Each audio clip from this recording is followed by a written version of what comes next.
Milton Finch in The Magic Paintbrush.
I was 4 when Milton disappeared.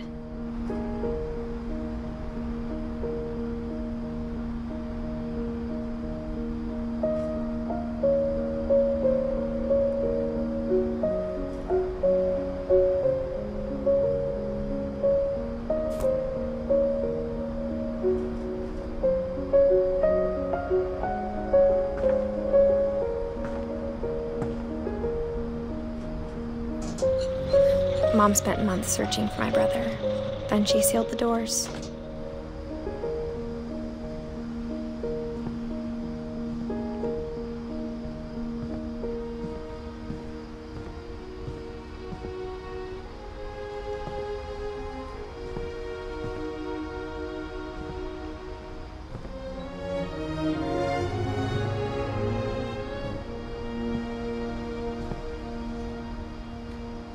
Whatever Milton had found in the house, Mom didn't want it getting out.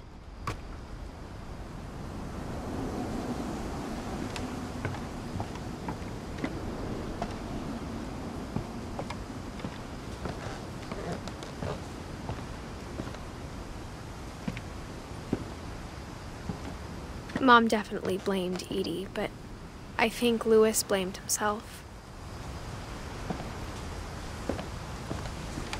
After he graduated, he just spent more and more time in his room, until Mom got him a job at the cannery.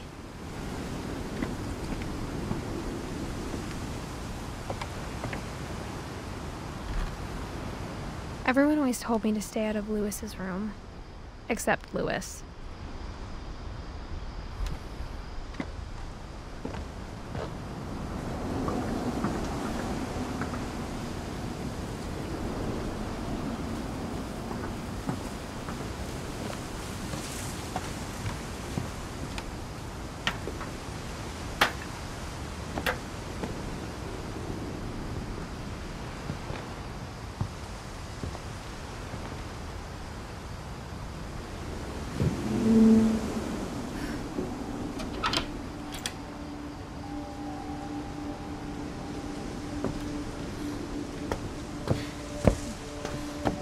Louis's room smelled very, very familiar. That part of him lived on.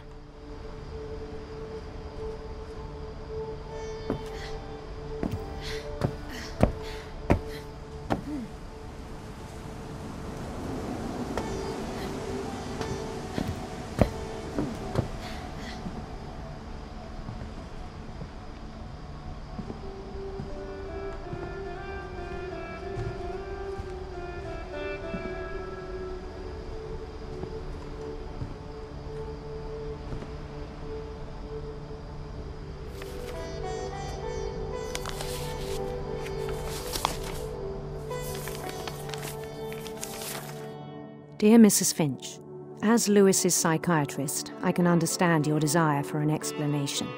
As I see it, the trouble began in January, shortly after we convinced your son to seek treatment for substance abuse. Newly sober, I believe Louis first noticed the monotony of his daily life.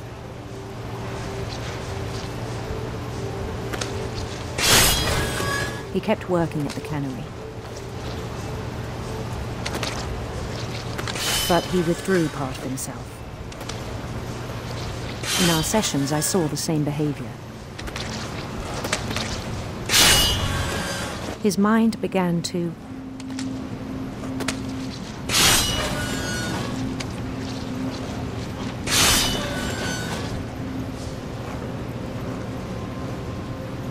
wander. I asked him to describe it. He said he started small, imagining a labyrinth. He'd feel his way about.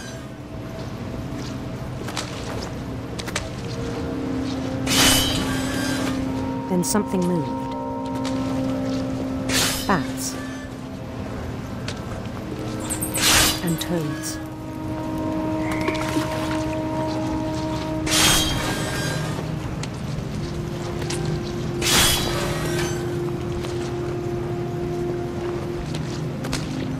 And things that have not names. He knew it was all in his head.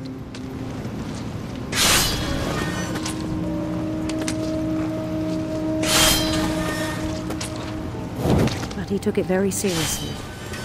I had hoped he'd find himself.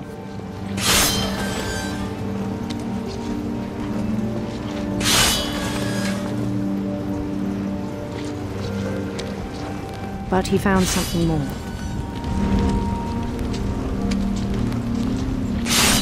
I worried about him then.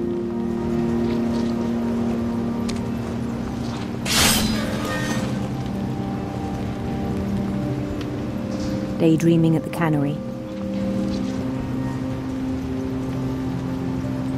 I spoke with his boss. But he said Lewis had become a model employee. Methodical, tireless, focused.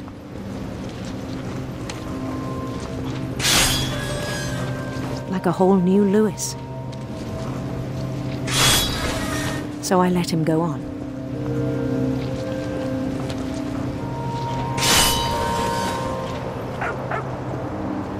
I even encouraged him. It seemed very promising at first. He told me he'd made a new friend.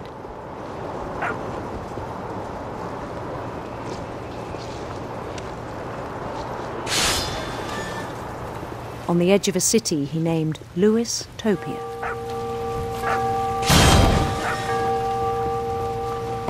He built the city up slowly, brick by brick. Then he made musicians.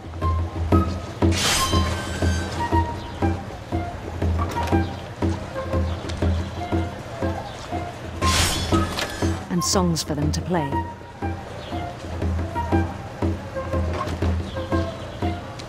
He talked about starting a band. And he was always humming something. Every day his imagination grew stronger.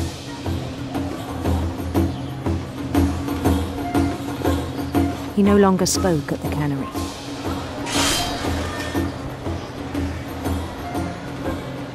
But his chopping was as reliable as ever. Then one day it struck him.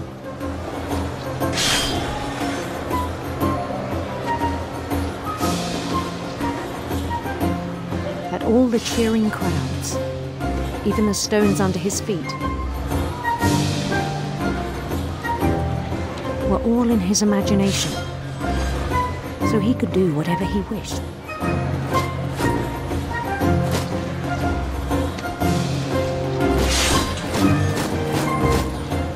He held an election for mayor, and he won. They begged him to stay, but his mind was already wandering. It became a game for him.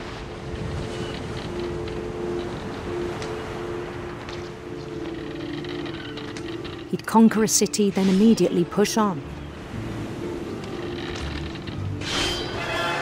New Louisville.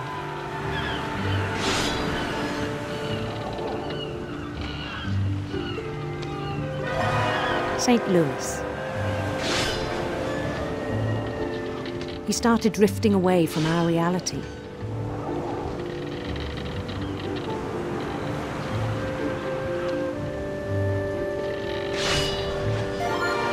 Minneapolis, until one day he forgot to go home from the cannery. Even as his mother pleaded with him, part of Louis kept sailing on.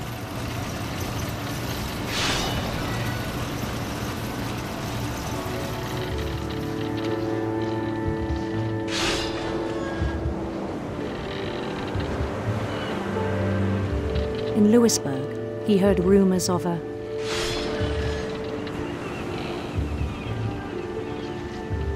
handsome queen.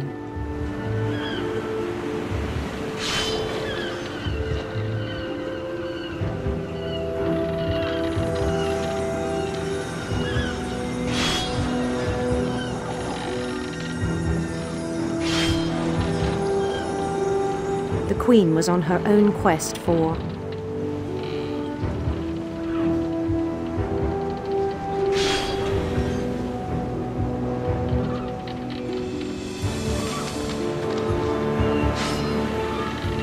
radiant rainbows.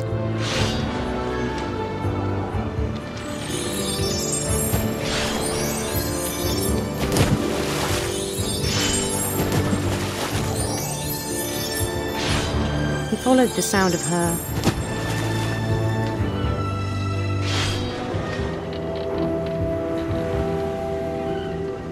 silver harp.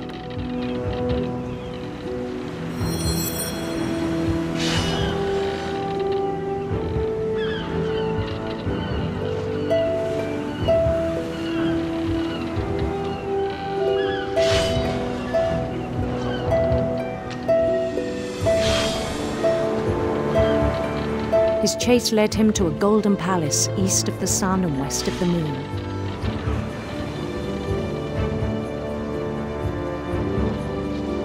Even then, his logic remained sound.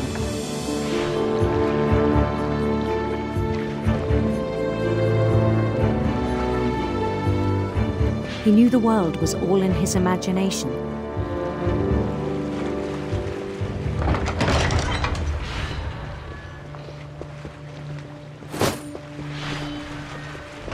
But he was so proud of having created it. In his own eyes, he'd become something greater than a king.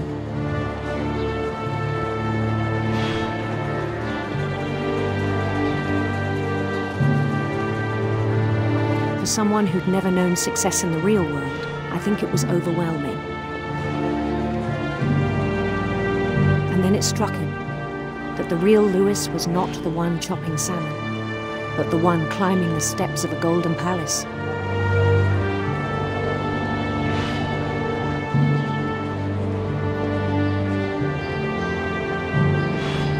My imagination is as real as my body, he told me.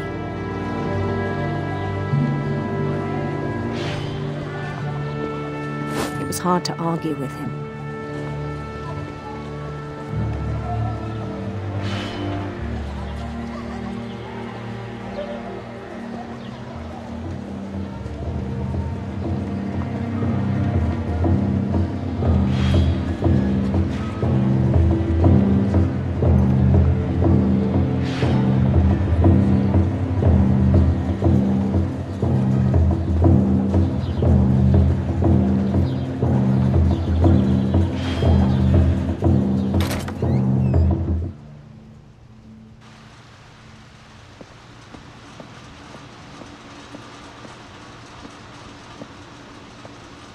We began to forget the world we know.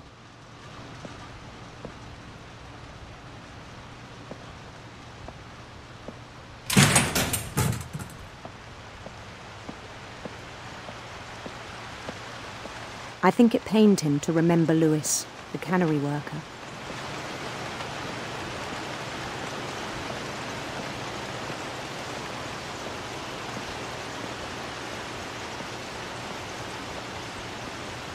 He began to despise the man with a royal contempt.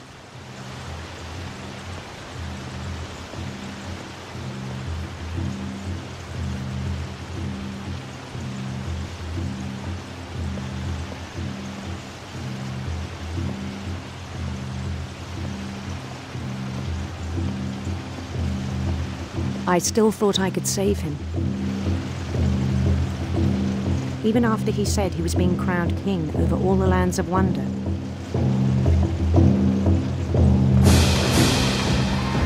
The palace would be packed with his companions.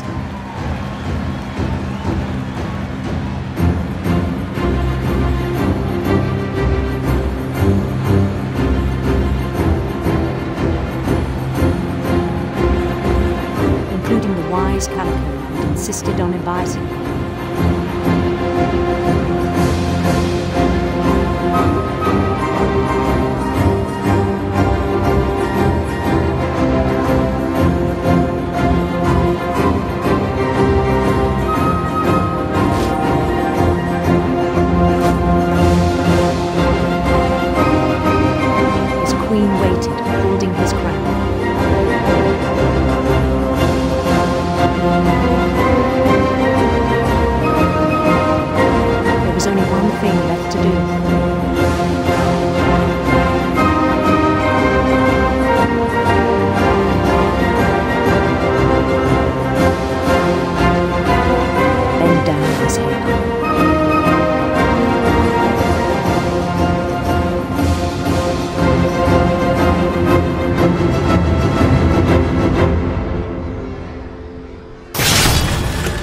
I think you know. Mrs. Finch, your son was a kind man who will be missed by all of us who knew him.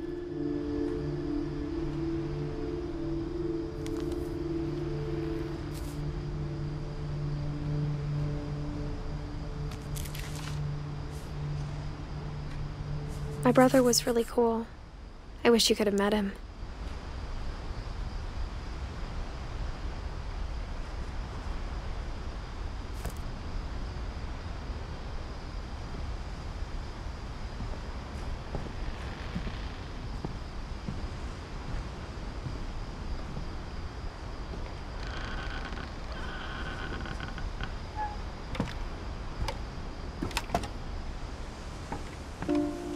On the way back from Lewis's funeral, my mom told me to start packing.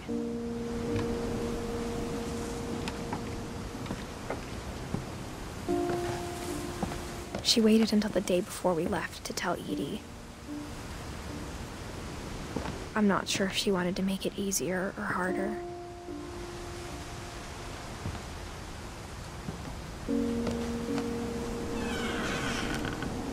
I wish we'd stayed.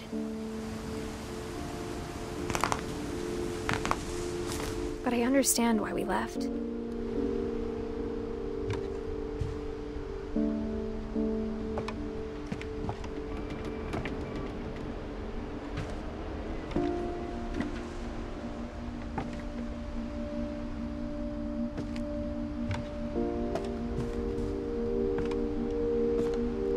My mom ended up leaving everything behind.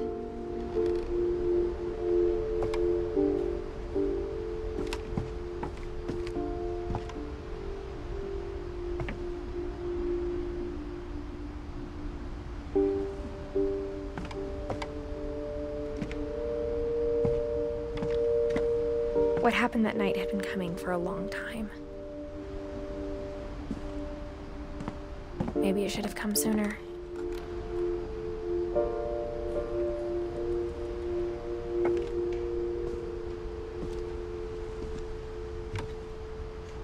But it had to end one way or another. All that's left now is to tell you about that last night.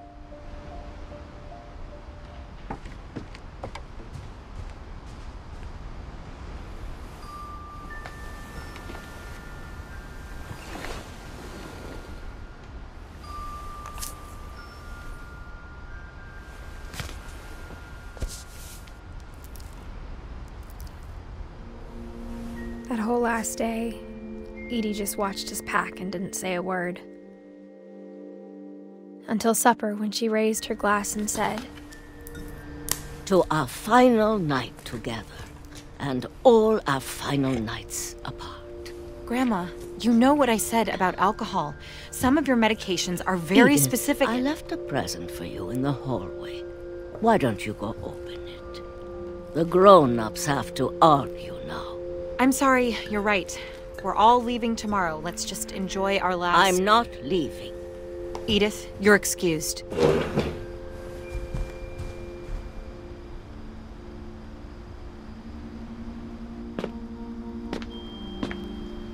The power had been shut off that morning, but Edie always had plenty of candles. When my mom sealed the library, I don't think she knew about the other entrance.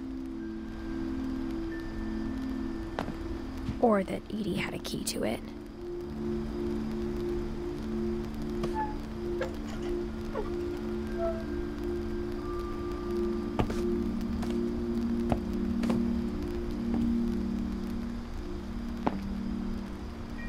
That thing you're afraid of isn't going to end when you leave the house.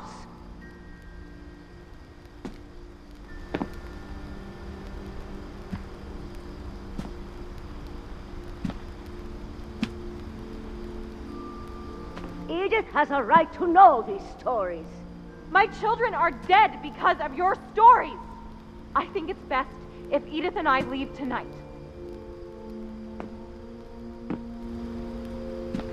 We'll have the nursing home send a van for you in the morning, okay?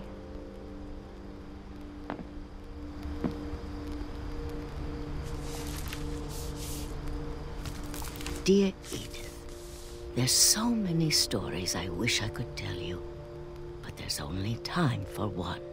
This is about what happened on the night you were born. That night, the tide went way, way out. It was the first and last time I ever saw the old house aground. There'd been an earthquake out in the middle of the ocean. They called it the lowest tide in 1,000 years. God, it smelled awful. You know, I've seen that house every day of my life.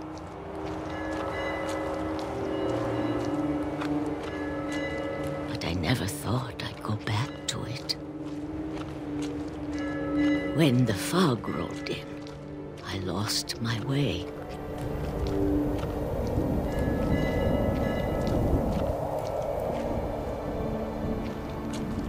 I got turned around.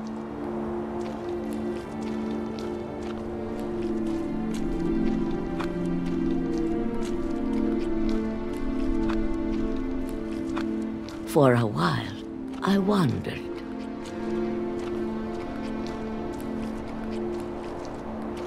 I started seeing things.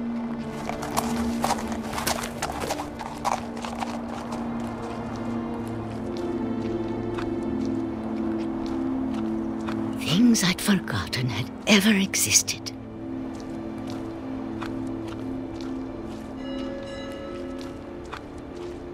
But when I saw them, they felt like old friends. That night, a lot of things came back to me. Or maybe I came back to them.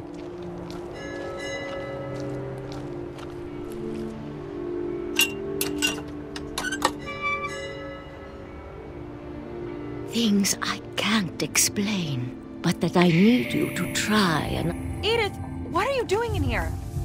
It's mine. Edith! Mom, you're gonna rip it! Let go!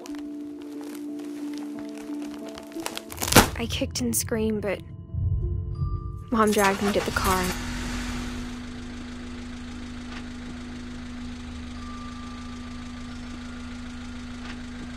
I never saw Great-Grandma Edie again. The next morning, the van came to pick her up, but she was already gone. After that, we moved around a lot.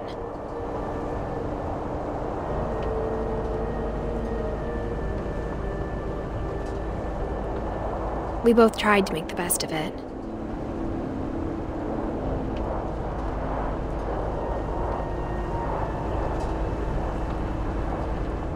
A few years went by.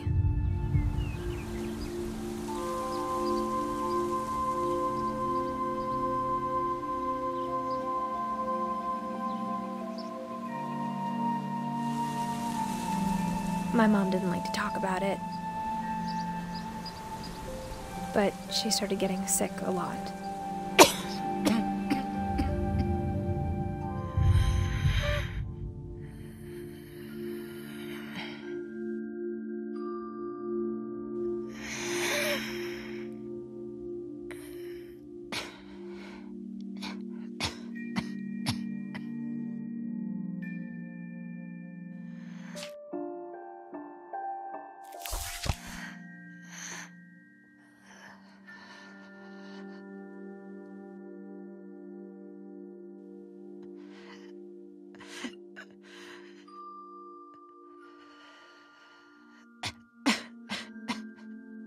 She got better for a while, and then she didn't. And then I was alone.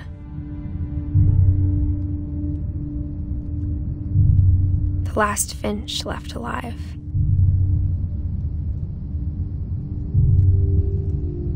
Until I found out about you. I'm still not sure what to tell you about all this. If we lived forever, maybe we'd have time to understand things. But as it is, I think the best we can do is try to open our eyes. And appreciate how strange and brief all of this is.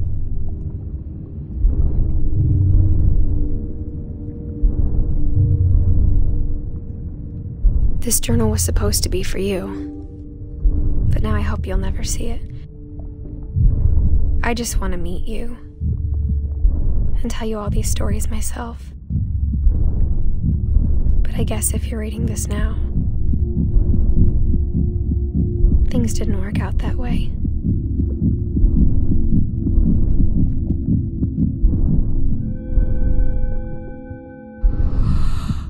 This is where your story begins. I'm sorry I won't be there to see it. It's a lot to ask, but I don't want you to be sad that I'm gone. I want you to be amazed that any of us ever had a chance to be here at all. Good luck.